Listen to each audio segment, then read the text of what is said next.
বাড়িতে আজ মাছ এনেছে, মাছের সাথে কতগুলো ছিল মাছের তেল। শাশুড়ি মা বলছেন যে বড়া করবো। সবসময় কি বড়া ভালো লাগে? তো বলছি না, আজকে চচ্চড়ি খাবো। শাশুড়ি মা বলছে আবার চচ্চড়ি হয় নাকি, চলো না করে দেখি কি করে চটে।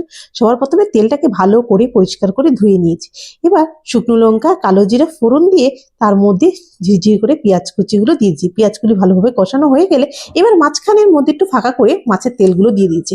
আর ধীরে তার মধ্যে নুন হলুদ দিয়ে ভালো করে মাছের তেলগুলো গড়িয়ে যখন যাচ্ছে, তখন এর মধ্যে বিভিন্ন ধরনের সবজি যেমন আলু বেগুন ছোট ছোট করে ঝিরিঝিরি করে কেটে দিয়েছি। বেগুনগুলো এমনি গলে যায়।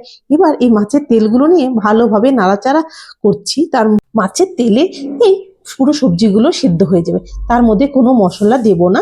এভাবেই নাড়াচাড়া করতে ধীরে ধীরে মাছের তেলে ভাপে ভাপে পুরো সবজিগুলো সিদ্ধ হয়ে, দেখো বেগুনগুলো পুরো গলেই গেছে, আলুগুলোও সেদ্ধ হয়ে গেছে। এবার একটু ধনেপাতা ছিঁড়িয়ে নামিয়ে দেবো মাছের তেলের চচ্চড়ি। গরম ভাতের সাথে খেতে খুবই অসাধারণ। আমার পরিবারে সবাই খুশি। তোমরা চাইলে একবার ট্রাই করে দেখতে পারো।